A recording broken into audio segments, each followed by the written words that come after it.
अब हम signal man को रिवाइज़ करने लगे हैं। इसकी मैं आपको लाइन टू लाइन आपको इसकी एक्सप्लेनेशन बताऊंगी। अच्छा, बेसिकली जो सिग्नल मैन की स्टोरी है वो जैसे कि नाम से ज़ाहिर हो रहा है एक सिग्नल मैन के हवाले से है। अब जहाँ पर इसकी अपॉइंटमेंट हुई है या जहाँ पर यह काम करता है एक तारीख इलाका है, ठीक है। वहाँ पर एक छोटा सा कॉटेज है और वहाँ पर रेड लाइट जलती रहती है। अब वो इस तरह का एटमॉस्फेयर क्रिएट हुआ है कि ऐसा लगता है कि जैसे कोई खौफनाक मंजर पेश कर रहा है।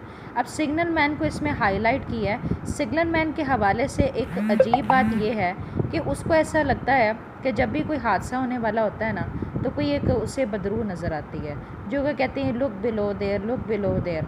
और होता ये है कि 3 दिन के बाद ना कोई हादसा रूनमा हो जाता है। वहाँ पर एक बंदे का गुज़र होता है, वो उससे मिलता है। उसको ये लगता है कि ये किसी ना ज़हनी दबाव का शिकार है, तो वो उसके साथ वादा करके जाता है कि भाई मैं तुम्हारा मेडिकल ट्रीटमेंट करवाऊँगा। तो इस वादे के साथ वो बात भी कर लेता है, लेकिन एक हैरानी की बात ये कि उसे भी वो बदरू नज़र आती है। बाद में खबर ये आती है कि सिग्नल मैन भी मर जाता है। तो क्वेश्चन आपको इस तरह से आएगा कि सुपर नेचुरल इफ़ेक्ट जो सिग्नल मैन में प्रेजेंट किया गया आप उसको एक्सप्लेन करें, और क्या वाकई में लगता है कि वो सही बात कर रहा था कि उसे गोश्त नज़र आ रहा है, या फिर वो आपको कैरेक्टर पे दे सकता है सिग्नल मैन के हवाले से, ठीक है। In the signal man by Charles Dickens we have the theme of uncertainty, fear, isolation, madness, trust and respect. अब चार्ल्स डिकेंस ने ये सिग्नल मैन लिखी है जिसमें बता रहा है कि आपको कौन सा नज़रिया मिल रहा है, अनसर्टेनिटी का, गैर यकीनी हालत का, फियर का, आइसोलेशन तन्हाई का, मैडनेस पागलपन का, ट्रस्ट एतमाद का, और रिस्पेक्ट आपके जो एहतराम किसी पे करते हैं। Narrated in the first person by an unnamed narrator, it becomes clear to the reader after reading the story that Dickens may be exploring the theme of uncertainty. देखें, ये जो बंदा बयान कर रहा है ना फर्स्ट पर्सन, मतलब फर्स्ट पर्सन में आई भी हो सकता है और वी भी हो सकता है, लेकिन कहानी बयान करने वाले का नाम नहीं बताया गया। अब ये बात क्लियर हो गई है पढ़ने के बाद इस स्टोरी को कि जो डिकेंस है ना वो किस चीज़ पे काम कर रहा है, अनसर्टेनिटी की बात कर रहा है। The narrator unlike the signal man does not believe in ghost और स्पेक्ट्रीज। अब जो नरेटर है ना वो सिग्नल मैन की तरह इन बदरुओं पर यकीन नहीं रखता या इन नज़ारों पर यकीन नहीं करता, ठीक है। He appears to be more level headed, मतलब वो अकली तौर पर सोचता है, and looks for a rational reason for the signal man sighting. अब वो अकली तौर पर ये जानने की कोशिश कर रहा है कि सिग्नल मैन को ये जो अगर कुछ नज़र भी आ रहा है तो उसके पीछे क्या वजह है। Though he can see that the signal man is frightened और fearful of the appearances he has seen. हाँ, अगरचे उसको ये नज़र आ रहा है कि जो सिग्नल मैन है ना वो खौफज़दा है जो उसको मंजर नज़र आता है। इट इज़ एज़ दो he cannot logically process them in his mind or give them reason which would help him to understand what he has seen।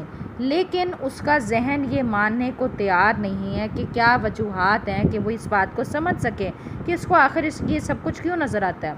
All that is known is that the signal man believes he is seeing a spectre और ghost and he can not be persuaded by the narrator that there is nothing to C.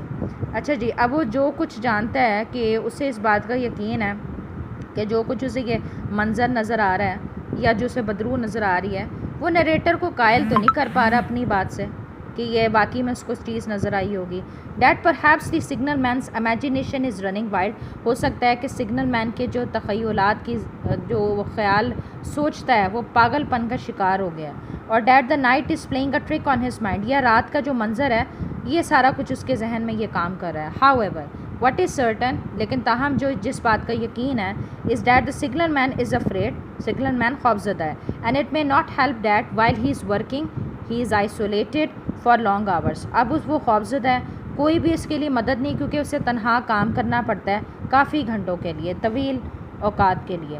Leaving time for his mind to play tricks on him, और यही वजह है कि ये जो वक्त है ना उसके जहन में ये सारे करतब वगैरह काम, ये सारा कुछ काम हो रहा है। The setting of the story में also contribute to the hallucinations that the signal man sees. अब ये जो एक एटमॉस्फेयर क्रिएट हुआ हुआ स्टोरी में जो मंजर है वो एक उसके ये भी ये तमाम चीज़ें क्रिएट कर रहा है। He has no natural light in his hut which would be not only unhealthy but would lead to the signal man's mind again playing trick on him.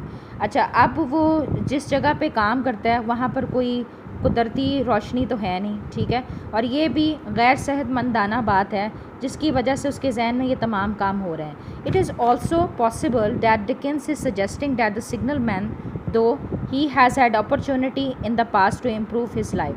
अच्छा, मुमकिन है कि डिकेंस ये सजेस्ट करने की कोशिश कर रहा है कि सिग्नल मैन के पास मौके थे कि माजी में वो अपनी ज़िंदगी को बेहतर बना सकता था. Reality is that his life is in as much darkness as his job. और हकीकतन उसकी जो ज़िंदगी है उसके काम की तरह तारीकी का शिकार है. फॉर वन रीज़न और another the signal man has had very little luck in life. और एक वजूहात की बना पर या दूसरी वजूहात की बना पर ये कह सकते हैं कि सिग्नल मैन की जो खुशकिस्मती थी ना वो बहुत कम थी. And may have already been torture to his in his mind prior to starting working as a signal man. और वो पहली उसका जहन पहली टॉर्चर था, पहली परेशानी का शिकार था इससे पहले कि उसने सिग्नल मैन के तौर पे काम शुरू किया. His sense of torture along with the isolation and the hallucinations are also unhealthy for the signal man. अब ये जो जहनी कोफ्त का शिकार है कि तन्हाई भी है, जहन में भी उसके चल रहा है, ये सारा कुछ गैर सेहतमंदाना चीज़ें हैं सिग्नल मैन के लिए. Not only does he have hallucination but he also believes that the bell on the hut rings when the narrator himself can't hear it. अच्छा, ये तो बाकी चीज़ें होगी कि ये जो उसके ख़तरात मंडला रहे हैं उसके साथ साथ से यकीन है कि उसके जो उसका जो हट बना हुआ है, उसका कॉटेज है, जो वहाँ पर जो बेल लगी है ना, वो सिर्फ उसको लगता है कि सिर्फ वही सुन सकता है, नरेटर वो भी नहीं सुन सकता. If anything some critics might suggest that the signal man is descending into madness. तनकीद करने वाले लाजमी ये आपको देंगे, ये सोचेंगे या उनकी ये राय होगी कि सिग्नल मैन पागलपन का शिकार हो चुका है. The trigger being the failures of his past and his present circumstances. ये तमाम चीज़ें क्यों हो रही हैं कि माजी में नाकामी की वजह से या जो मौजूदा सूरत हाल बनी है. The signal man only has his own thoughts to occupy his mind. अब उसके अपने ख़यालात उसके जहन में घूम रहे हैं. एंड दोज थाट्स मे और मे नॉट बी रैशनल. अब हो सकते हैं कि वो उसके जो ख़यालात हैं वो अकली भी हो सकते हैं या गैर अकली भी हो सकते हैं. There is also some symbolism in the story which may be important. अब इशारात कुछ सिम्बल्स इस्तेमाल किए गए हैं इस कहानी में. The story is set at night time. अब आप देख सकते हैं कि जो कहानी का मंजर है वो रात के टाइम का है. इन द डार्क, तारीकी में है. Which in many ways mirrors, जो कि इस चीज़ को जाहिर करता है what happens the signal man के सिग्नल मैन को क्या हुआ था. Also the signal man hut is at the bottom of an embankment. और ये भी आपको पता है कि बिल्कुल ही किनारे पर उसका कॉटेज था सिग्नल मैन का. It is at a lower level to the path that runs along it. बिल्कुल नीचे वाला हिस्सा था वो जहाँ पर आप चल सकते हैं. It is possible that Dickens is symbolically suggesting that the signal man's hut represents the deeper or lower depths of the mind where things are uncertain and can't be easily figured out. तो यह आप मुमकिन है कि इस तरफ इशारा किया गया है कि जो उसका कॉटेज है ना वो गहराई को या नीचे वाली जो गहराई है उसको ज़ाहिर कर रहा है, जहाँ पर चीज़ें बिल्कुल या गैर यकीनी होती हैं और आपको कुछ समझ नहीं आ रहा तो कुछ भी वाज़ह नहीं होता.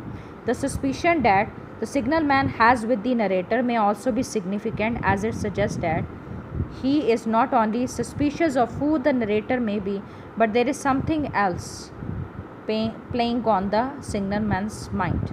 अच्छा, अब यहाँ पे भी शक का शिकार हो रहा है कि जो नरेटर है उसके वाले से भी सजेस्ट ये किया जा रहा है कि एक ऐसी चीज़ें हो रही हैं जो कि सिर्फ़ उसकी जहन की तख्लीक है. ठीक है, तो इसमें आप इतना तो अब क्लियर हो गया होगा कि बैकग्राउंड किस तरह से उन्होंने शो किया गया है. उसके बाद ये नीचे वाला थोड़ा सा इसको आप मेंशन कर सकते हैं. The end of the story is also interesting as Dickens leads the reader into believing that there will be an affable resolution to the story. अच्छा, अख्ताम बड़ा दिलचस्प है कि जिसमें नरेटर को या रीडर को पढ़ने के बाद ये लग रहा होगा कि अब सब कुछ ठीक हो जाएगा. That by bringing the signal man to the doctor all will be well. उसको ये लगता है कि सिग्नल मैन को डॉक्टर के पास लेके जाएगा तो सब कुछ ठीक हो जाएगा. How ever in the space of few lines the reader discovers that all is not well. लेकिन चंद फ़िक्रों के बाद, चंद जुमलों के बाद रीडर को वो फिर से ये दरियाफ्त करता है कि अभी सब कुछ ठीक नहीं है. The signal man has been killed while possibly chasing the ghost or at least thinking that he has seen the ghost again. अच्छा, सिग्नल मैन आखिर में मर जाता है। हो सकता है कि वो गोस्ट के पीछे भाग रहा था, बदरू के पीछे भाग रहा था, या ये हो सकता है कि उसके दोबारा से उसके बारे में सोच रहा था। What is also interesting about the signal man's death is the narrator's reaction. और अब सबसे अहम बात यह है कि सिग्नल मैन की मौत पर नरेटर जो कहानी बयान कर रहा है उसका क्या रिएक्शन होगा। Although he only briefly knew the signal man, he liked him and was attached to him। सिर्फ हमें यह पता चलता है कि सिग्नल मैन जो है ना वो उसको पसंद करने लग गया था और उसके साथ अटैच था।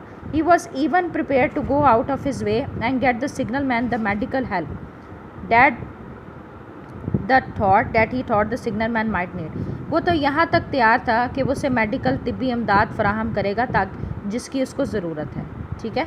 For a brief moment in time, two people sitting in a damp and dark hut shared their presence with one another and at the same time appeared to respect one another though they did not know each other। आप ये देख सकते हैं कि दो बंदे cottage में बैठे हुए थे, अपने ख्यालात का इजहार कर रहे थे, हालांकि वो जानते भी नहीं एक दूसरे को, फिर भी वो एक दूसरे को इज्जत दे रहे थे।